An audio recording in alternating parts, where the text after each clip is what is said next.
ಈಗ ಮಾತಾಡೋದಕ್ಕೆ ಮಾನ್ಯ ಶಾಸಕರು ಕೋಲಾರ ಹಾಲು ಒಕ್ಕೂಟದ ಅಧ್ಯಕ್ಷರು ನಂಜೇಗೌಡ್ರೆ ಈಗ ಫೋನ್ ಸಂಪರ್ಕದಲ್ಲಿದ್ದಾರೆ. ನಂಜೇಗೌಡ್ರೆ ನಮಸ್ಕಾರ. ನಮಸ್ತೆ. ನಮಸ್ಕಾರ ಸರ್. ಹೈನುಗಾರಿಕೆ ಈ ಬರ ಮತ್ತೆ ನೆರೆಯಿಂದಾಗಿ ಬಹಳ ಬಸವಳಿದು ಹೋಗಿದೆ, ರೈತರೆಲ್ಲ ಸಂಕಷ್ಟದಲ್ಲಿದ್ದಾರೆ. ₹5 ಪ್ರೋತ್ಸಾಹಧನ ಹೆಚ್ಚಳ ಮಾಡಬೇಕು ಅನ್ನೋದು ಅವ್ರ ಬೇಡಿಕೆ ಇದೆ ಸರ್. ತಾವೇನಂತೀರಿ? ಪಾಸಿಬಲ್ ಇದೆಯಾ ಸರ್? ಈಗ ಸನ್ಮಾನ್ಯ ಸಿದ್ದರಾಮಯ್ಯವರು ಮುಖ್ಯಮಂತ್ರಿ ಆಗಿದ್ದಾಗ ₹5 ಪ್ರೋತ್ಸಾಹಧನ ಕೊಟ್ಟರು ಹಾಲು ಉತ್ಪಾದಕರಿಗೆ. ಮತ್ತೆ ₹2 ಕೊಡ್ತೀನಿ ಅಂತೇಳಿ ಮತ್ತೆ ಹೇಳಿದ್ರು ಸಿದ್ದರಾಮಯ್ಯವರು. ಹೌದೌದು. ಈಗ 18ನೇ ತಾರೀಕು ಸನ್ಮಾನ್ಯ ಮುಖ್ಯಮಂತ್ರಿ ಡಿ ಕೆ ಶಿವಕುಮಾರ್ ಅನ್ನೋರು ನಮ್ಮ ಮಾಲೂರಿಗೆ ಬರ್ತಾ ಇದ್ದಾರೆ. ಅವತ್ತು ಹಾಲು ಉತ್ಪಾದಕರು ಒಂದು ಮನವಿ ಕೂಡ ಕೊಡಬೇಕು, ಪ್ರೋತ್ಸಾಹಧನ ಜಾಸ್ತಿ ಮಾಡಬೇಕು. ಅದ್ರ ಜೊತೆಗೆ ಬೇರೆ ರಾಜ್ಯಗಳ ನಂದಿನಿ ಬಿಟ್ಟು ಬೇರೆ ಏನಿದೆ ಹಾಲು ಅದೆಲ್ಲ ನಮ್ಗೆ ₹8 ರಿಂದ ಜಾಸ್ತಿ ಇದೆ ಲೀಟರ್ ಮೇಲೆ. ನಮ್ದು ₹8 ರಿಂದ ₹10 ಕಡಿಮೆ ಇದೆ.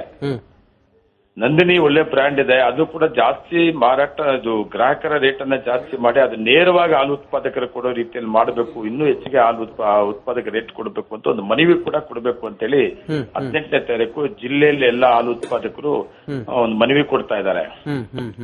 ಕೊಟ್ರೆ ತುಂಬಾ ಚೆನ್ನಾಗಿರ್ತದೆ ಸರ್. ಇವತ್ತು ಹಾಲು ಉತ್ಪಾದಕರು ಕೂಡ ಹೆಚ್ಚಿಗೆ ಹಾಲು ಉತ್ಪಾದಕರು ಆಗ್ತಾ ಇದ್ದಾರೆ. ಮುಖ್ಯಮಂತ್ರಿಗಳನ್ನ ರಿಕ್ವೆಸ್ಟ್ ಮಾಡ್ತೀವಿ ಸರ್ 18ನೇ ತಾರೀಕು. ಎಷ್ಟು ಅಗತ್ಯ ಇದೆ ಅಂತೇಳಿ ಅನ್ಸುತ್ತೆ ಸರ್ ಈ ಪ್ರೋತ್ಸಾಹಧನ ₹5 ಹೆಚ್ಚಳ ಮಾಡೋದು? ರೈತರಿಗೆ ಎಷ್ಟು ಅಗತ್ಯ ಇದೆ ಅಂತೇಳಿ ತಾವೊಬ್ರು ಒಕ್ಕೂಟದ ಅಧ್ಯಕ್ಷರಾಗಿ ತಮ್ಗೆ ಏನ್ ಅನ್ಸುತ್ತೆ? ಎಷ್ಟು ಅಗತ್ಯ ಇದೆ? ಈಗಾಗಲೇ ಪ್ರೋತ್ಸಾಹಧನ ಏನ್ ಕೊಡ್ತಾ ಇದಾರೆ ಸಿದ್ದರಾಮಯ್ಯವ್ರ ಕಾಲದಲ್ಲಿ, ಮತ್ತೆ ಪ್ರೋತ್ಸಾಹಧನ ಬೇಕು ಅನ್ನೋದಕ್ಕಿಂತಲೂ ನಮ್ಮ ಹಾಲು ಉತ್ಪಾದಕರಿಗೆ ರೇಟ್ ಕೊಡಂತದ್ದು ಮಹಾ ಕಷ್ಟ ಆಗಲ್ಲ ಸರ್. ಇವತ್ತು ಬೇರೆ ಹಾಲು ಏನಿದೆ ನಂದಿನಿ ಬಿಟ್ಟು ಅದನ್ನ ನೋಡಿದಾಗ ಮಾರಾಟ ರೇಟು ನಮ್ಮದ್ ನೋಡಿದಾಗ ಅದನ್ನ ಜಾಸ್ತಿ ನಂದಿನಿ ಜಾಸ್ತಿ ಮಾಡಿ ನೇರವಾಗಿ ಹಾಲು ಉತ್ಪಾದಕ ರೇಟ್ ಜಾಸ್ತಿ ಕೊಟ್ರೆ ಸಾಕು. ಬೇರೆ ಹಾಲು ₹8 ರಿಂದ ₹10 ಜಾಸ್ತಿ ಇದೆ.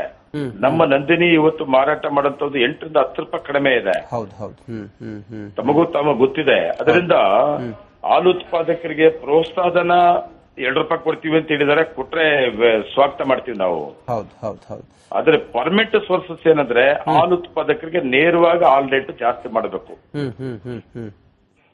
ಅದು ಹಾಲು ಉತ್ಪಾದಕರ ಸಹಕಾರ ಸಂಘಗಳಿಗೆ ಸರ್ಕಾರ ಮಾರಾಟದ ರೇಟ್ ಅನ್ನ ಜಾಸ್ತಿ ಮಾಡಿದ್ರೆ ಹಾಲು ಉತ್ಪಾದಕರ ಸಹಕಾರ ಸಂಘಗಳು ಕೊಟ್ಬಿಡ್ತಾರೆ. ಈ ಒಕ್ಕೂಟಗಳು ಕೂಡ ಲಾಭದಾಯಕವಾಗಿ ಹಾಲು ಉತ್ಪಾದಕರ ಸಹಕಾರ ಸಂಘ ಕೂಡ ಲಾಭದಾಯಕವಾಗಿರ್ತದೆ. ಅದನ್ನ ಬಿಟ್ಟು ನೇರವಾಗಿ ಸಂಘಗಳು ಮತ್ತೆ ಒಕ್ಕೂಟಗಳು ಏನಾದ್ರು ಮನಸ್ಸು ಬಂದಾಗ ರೇಟ್ ಜಾಸ್ತಿ ಕೊಡಕ್ ಹೋದ್ರೆ ಇಲ್ಲಿ ಸರ್ಕಾರ ದುಡ್ಡು ಕೊಡೋದಿಲ್ಲ. ಬಂದಂತ ಹಾಲಲ್ಲಿ ಮಾರಾಟ ಮಾಡಂತ ದುಡ್ಡಲ್ಲಿ ಹಾಲ್ ರೇಟ್ ಕೊಡಬೇಕು. ಒಂದೊಂದ್ಸಾರಿ ಹಾಲು ಜಾಸ್ತಿ ಆಗ್ತದೆ.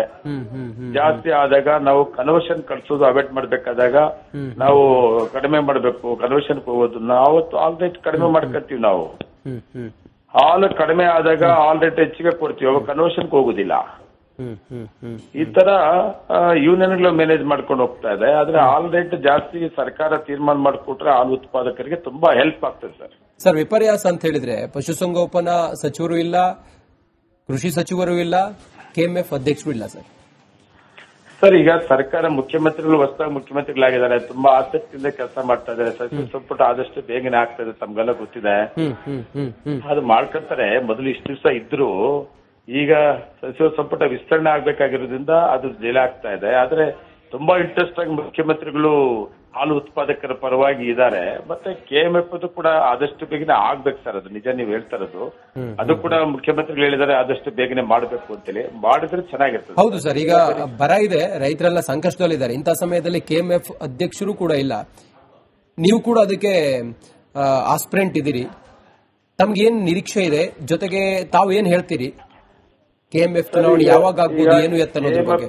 ಕೆಎಂಎಫ್ ಎಲೆಕ್ಷನ್ ಮಾಡಿದ್ರೆ ರಿಯಲ್ಲಿ ಹಾಲು ಉತ್ಪಾದಕರ ಪ್ರಾಬ್ಲಮ್ಸ್ ಏನಿದೆ ಅನ್ನೋದು ಆಡಳಿತ ಮಂಡಳಿ ಇದ್ರೆ ಗೊತ್ತಾಗ್ತದೆ ಸರ್. ಅಧಿಕಾರಿಗಳಿದ್ರೆ ಅವ್ರಿಗೆ ಏನ್ ಗೊತ್ತು, ಇರೋದನ್ನ ಮಾಡ್ಕೊಂಡು ಹೋಗ್ತಾರೆ. ಕರೆಕ್ಟ್.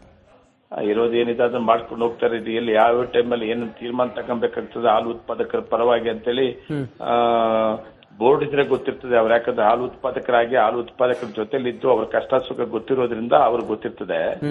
ಆದಷ್ಟು ಬೇಗನೆ ಅದು ಆಗ್ಬೇಕು ಸರ್. ನಾನು ಕೂಡ ಕೆಎಂಎಫ್ ಅಧ್ಯಕ್ಷ ಇವತ್ತೇ ನಾನು ಹೊಸದಾಗಿ ಕೇಳ್ತಲ್ಲ ಸರ್. ಭೀಮಾ ನಾಯಕ ಆಗಿದ್ದಾಗೆ ನನ್ನ ಹೆಸರು ಬಂತು. ಅವಾಗ ಸಿದ್ದರಾಮಣ್ಣವರು ಏನೋ ಒಂದು ಮಾತು ಕೊಟ್ಬಿಟ್ಟಿದ್ದೀನಿ 1 ವರ್ಷ ಭೀಮಾ ನಾಯ್ಕಿಗೆ ಅಂತೇಳಿ ನನಗೆ ಕರೆದು ಮಾತಾಡಿದ್ರು. ನೋಡಪ್ಪ 1 ವರ್ಷ ನಾನು ಮಾತು ಕೊಟ್ಟಿದ್ದೀನಿ, ಅಲ್ಲಿವರೆಗೂ ನೀನು ಎಲ್ಲಿ ಹೋಗಿ ಫೋರ್ಸ್ ಮಾಡಕ್ ಹೋಗ್ಬೇಡ ಅಂತ.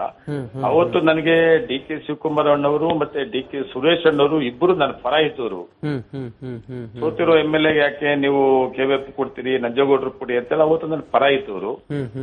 ಇವತ್ತು KVF ಅಧ್ಯಕ್ಷ ಮಾಡುತ್ತ ಸಂದರ್ಭದಲ್ಲಿ ಅದನ್ನ ನೆನಪು ಮಾಡ್ಕೊಂತಾರೆ, ಅವಕಾಶ ಮಾಡಿಕೊಡ್ತಾರೆ. ನಾನು ಕೂಡ ಸುಮಾರು 35 ವರ್ಷದಿಂದ ಇಲ್ಲಿ ಈ ಸಂಸ್ಥೆಯಲ್ಲಿ ಕೆಲಸ ಮಾಡ್ತಾ ಇದ್ದೀನಿ. 3 ಟರ್ಮ್ ನಮ್ ಕೋಲಾರ ಚಿಕ್ಕಬಳ್ಳಾಪುರ ಅಧ್ಯಕ್ಷನಾಗಿ ಕೆಲಸ ಮಾಡಿದ್ದೀನಿ. ಹೌದು, ಇದರ ಆಳ ಅಂತರಾಳ ಗೊತ್ತಿರೋರೇ ಅಧ್ಯಕ್ಷರಾದ್ರೆ ರೈತರಿಗೂ ಕೂಡ ಅನುಕೂಲ ಆಗತ್ತೆ. ಹೌದು ಸರ್, ರಿಯಲಿ ಕೂಡ. ತಾವು ಒಂದ್ ವೇಳೆ ಅಧ್ಯಕ್ಷರಾದ್ರೆ ತಮ್ಮ ವಿಷನ್ ಏನಿದೆ ಸರ್? ಸರ್, ಈಗ ಸರ್ಕಾರ ಇದೆ, ನಾನು ಅಧ್ಯಕ್ಷ ಆದ್ರೆ ಮುಖ್ಯಮಂತ್ರಿಗಳನ್ನ ವಿಶ್ವಾಸ ತಗೊಂಡು ಸರ್ಕಾರನ ವಿಶ್ವಾಸ ತಗೊಂಡು ಹಾಲು ಉತ್ಪಾದಕರಿಗೆ ರೇಟ್ ಅನ್ನ ಹೆಚ್ಚಿಗೆ ಮಾಡೋದಕ್ಕೆ ಫಸ್ಟ್ ಪ್ರಿಫರೆನ್ಸ್ ಕೊಡ್ಬೇಕಾಗ್ತದೆ ಸರ್. ನಾವು ಇವತ್ತು 1 ಕೋಟಿ ಮೇಲೆ ಹೋಗಿದ್ವಿ ಸರ್ ಹಾಲು ನಾವು ನಂದಿನಿ.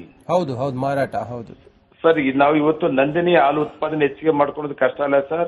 ಹಾಲು ಉತ್ಪಾದಕ ರೇಟ್ ಹೆಚ್ಚಿಗೆ ಮಾಡಬೇಕು, ಮತ್ತೆ ಎಲ್ಲ ಹಳ್ಳಿಗಳಲ್ಲಿ ಒಂದ್ ಸಣ್ಣ ಪ್ರಶ್ನೆ ಸರ್, ನಿಮ್ ಮಾತಿನ ನಡುವೆ ಬಂದೆ. KMF ಎಷ್ಟು ಲಾಭದಲ್ಲಿದೆ ಸರ್ ಈಗ?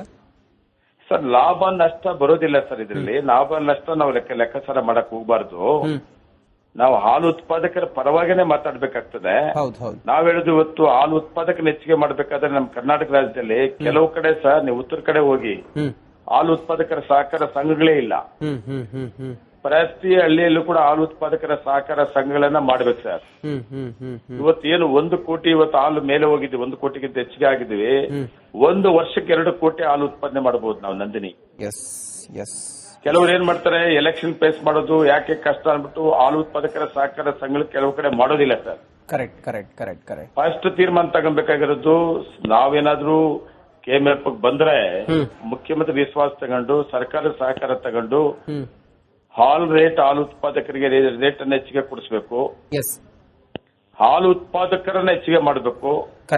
ಇವತ್ತು ಏನ್ ನಂದಿನಿಯಲ್ಲಿ ಇವತ್ತು 1 ಕೋಟಿಗೆ ಹೆಚ್ಚಿಗೆ ಹಾಲು ಉತ್ಪಾದನೆ ಆಗ್ತದೆ ಸ್ಟೇಟ್ ಅಲ್ಲಿ. ಎಲ್ಲೆಲ್ಲಿ ಹಾಲು ಉತ್ಪಾದಕರ ಸಹಕಾರ ಸಂಘಗಳಿಲ್ಲ, ಪ್ರತಿ ಹಳ್ಳಿಯಲ್ಲೂ ಕೂಡ ಹಾಲು ಉತ್ಪಾದಕರ ಸಹಕಾರ ಸಂಘಗಳು ಮಾಡಿ 2 ಕೋಟಿಗಿಂತ ಹೆಚ್ಚಿಗೆ ಹಾಲು ಉತ್ಪಾದನೆ ಮಾಡುವಂತದ್ದು ಆಗ್ಬೇಕು 1 ವರ್ಷಕ್ಕೆ. ಕೊನೆಯದಾಗಿ ಸರ್, ಈಗ ಪ್ರೋತ್ಸಾಹಧನವನ್ನ ಹೆಚ್ಚಿಸೋದ್ರ ಬಗ್ಗೆ ತಾವು ಸರ್ಕಾರಕ್ಕೆ ಏನ್ ಮನವಿ ಮಾಡ್ತೀರಿ? ಮತ್ತೆ KMF ಚುನಾವಣೆಯನ್ನ ಬೇಗ ನಡೆಸೋದ್ರ ಬಗ್ಗೆ ಏನ್ ಮನವಿ ಮಾಡ್ತೀರಿ? ರೈತರಿಗೆ ಹೇಗೆ ತಾವು ಒಂದು ಅಭಯ ನೀಡ್ತೀರಿ ಸರ್? ಕೊನೆಯದಾಗಿ ಚುಟುಕು. ಈಗಾಗಲೇ ನಾವು ಸರ್ಕಾರ ಮುಖ್ಯಮಂತ್ರಿಗಳ ರಿಕ್ವೆಸ್ಟ್ ಮಾಡಿದ್ವಿ, ಆದಷ್ಟು ಬೇಗನೆ KMF ಎಲೆಕ್ಷನ್ ಮಾಡ್ಕೊಡಿ, ಅಧ್ಯಕ್ಷ ಎಲೆಕ್ಷನ್ ಅಂತ. ಅದೊಂದು ಕಡೆ. ಇನ್ನೊಂದು, ಹಾಲು ಉತ್ಪಾದಕರಿಗೆ ರೇಟ್ ಜಾಸ್ತಿ, ಪ್ರೋತ್ಸಾಹ ಧನ 2 ರೂಪಾಯಿ, ಸಿದ್ದರಾಮಯ್ಯ ಇನ್ನೂ 2 ರೂಪಾಯಿ ಜಾಸ್ತಿ ಮಾಡ್ತೀನಿ ಅಂತ ಹೇಳಿದ್ದಾರೆ. ನಾವು ಮುಖ್ಯಮಂತ್ರಿ ರಿಕ್ವೆಸ್ಟ್ ಮಾಡ್ತೀವಿ, ಏನ್ 2 ರೂಪಾಯಿ ಪ್ರೋತ್ಸಾಹನ ಮಾಡ್ತೀವಿ ಅಂತ ಕಾಂಗ್ರೆಸ್ ಮುಖ್ಯಮಂತ್ರಿ ಆಗಿದ್ರು ಸಿದ್ದರಾಮಯ್ಯ ಅವರು ಹೇಳಿದ್ದಾರೆ. ಇವತ್ತು ತಾವು ಇದನ್ನ ಮಾಡಬೇಕು ಅಂತ ರಿಕ್ವೆಸ್ಟ್ ಮಾಡ್ತೀವಿ. 18ನೇ ತಾರೀಕು ದೊಡ್ಡ ಕಾರ್ಯಕ್ರಮ ಮಾಲೂರೇ ನಡೀತದೆ. ಅವತ್ತು ಹಾಲು ಉತ್ಪಾದಕರು ಒಂದು ಮನವಿ ಕೂಡ ಕೊಡಬೇಕು ಅಂತ ಹೇಳಿ ತೀರ್ಮಾನ ಮಾಡಿದ್ದಾರೆ. ನಾವು ಕೂಡ ರಿಕ್ವೆಸ್ಟ್ ಮಾಡ್ತೀವಿ sir government. Definitely sir. Thank you ನಂಜೇಗೌಡ್ರೆ, ರಿಪಬ್ಲಿಕ್ ಕನ್ನಡದ ಜೊತೆಗೆ ತಾವು ಮಾತಾಡಿದ್ದಕ್ಕೆ. ಇದೊಂದು